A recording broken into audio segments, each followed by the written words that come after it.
problems. So, but in school, the first two schools, I guess it was okay.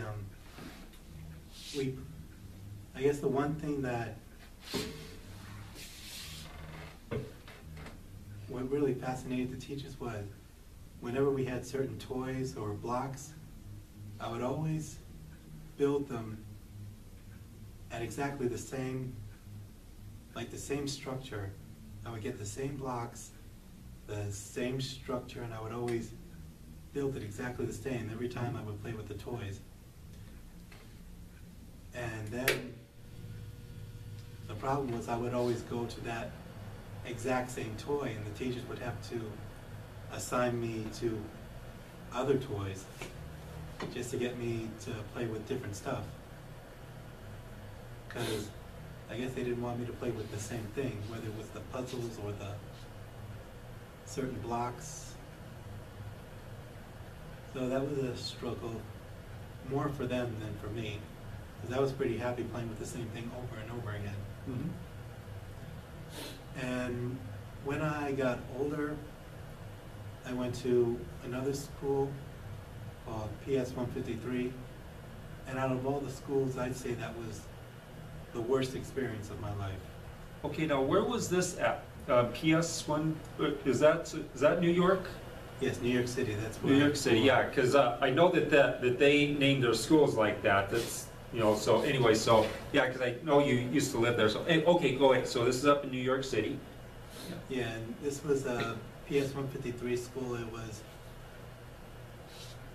was basically a series of school. You had the high school in the middle, the junior high schools in the back, and the elementary schools in the front.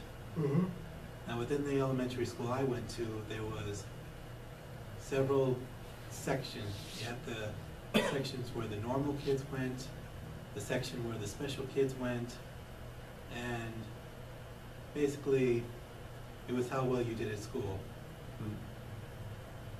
Well, since the reason I went to the special class was because when I was at kindergarten, see, my mom wanted to enroll me at a Catholic school when my brother went, but the teacher said no, I wouldn't be able to handle it, so that was the original plan for me to go to the Catholic school. Right. And they were willing to take me. But my kindergarten teacher said no, I wouldn't be able to handle it, so I went to the PS 153 school. So when they or say... more like the Helen Keller school.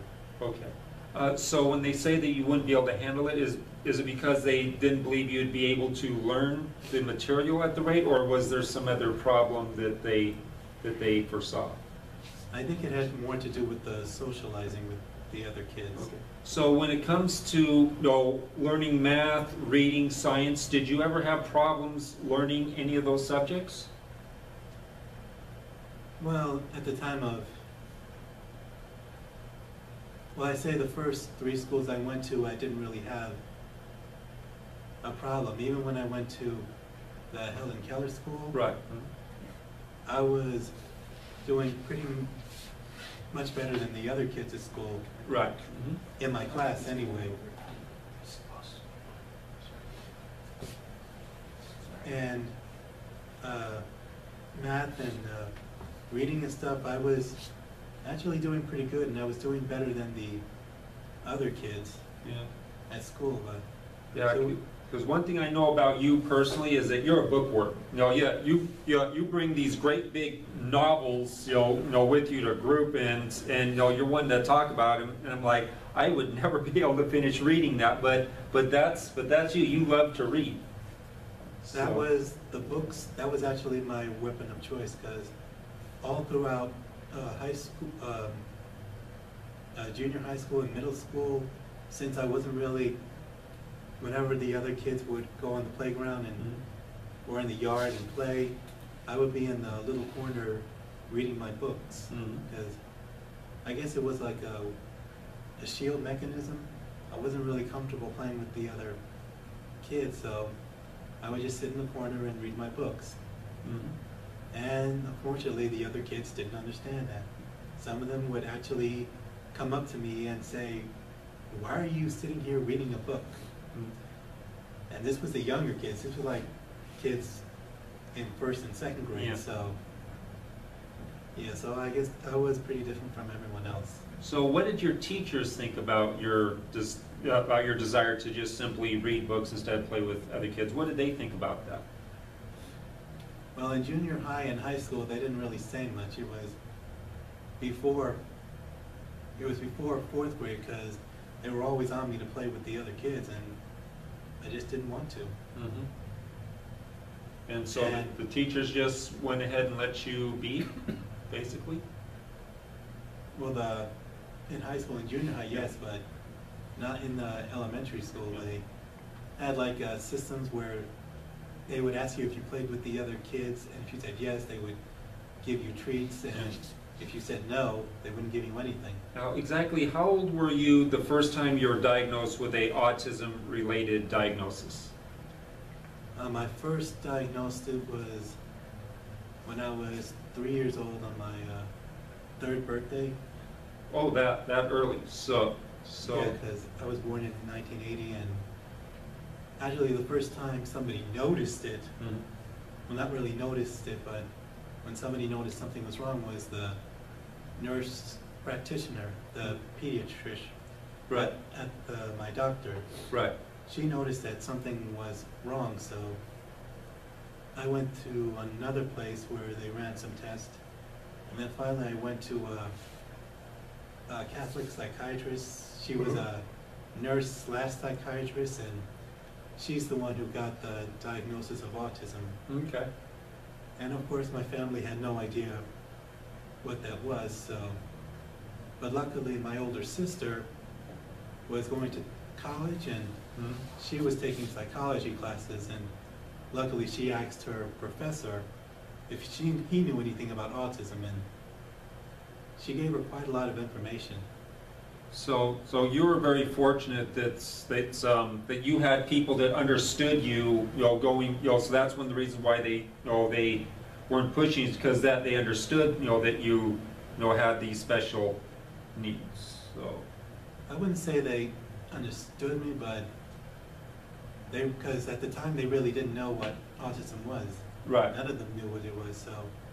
Yeah. After the diagnosis, they had a family talk, they got everyone together, and it was just decided that I would be treated just like a normal kid. Yeah. Okay. So this was what year again?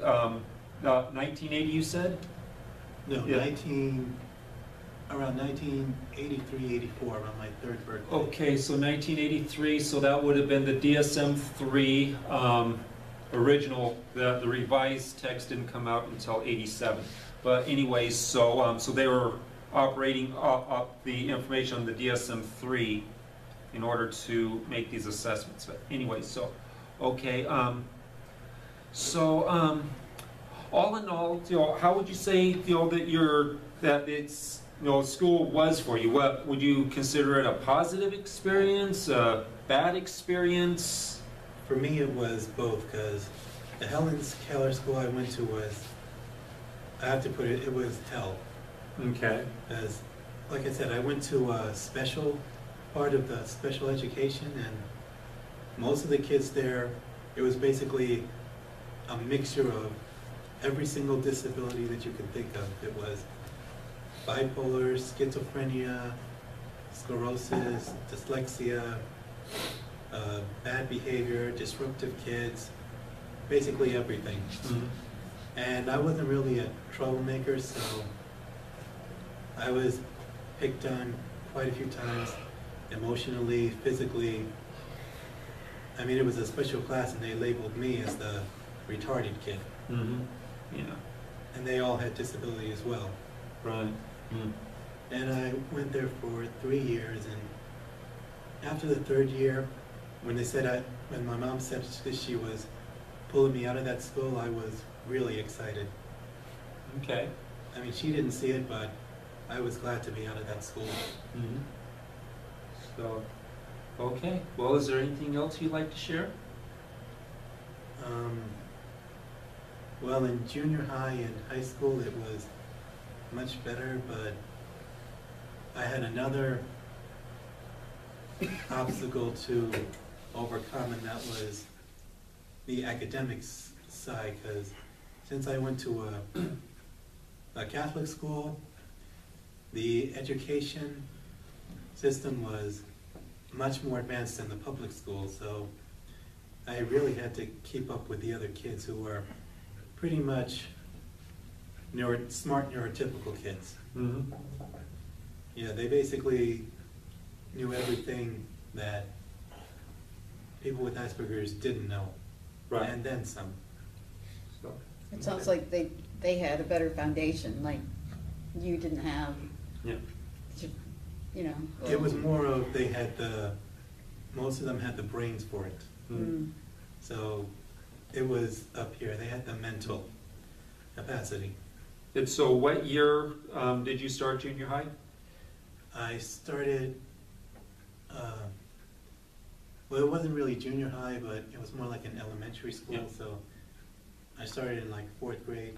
Yeah. 8th. Yeah. Okay, so what year would this have been? This would have been 1992. 92. Okay, so that's 2 years before the DSM-4 came out.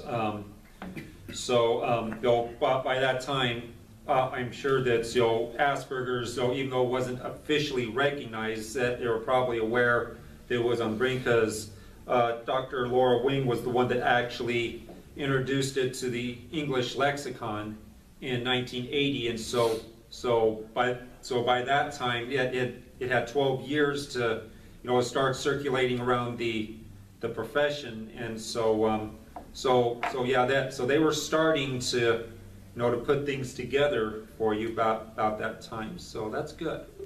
So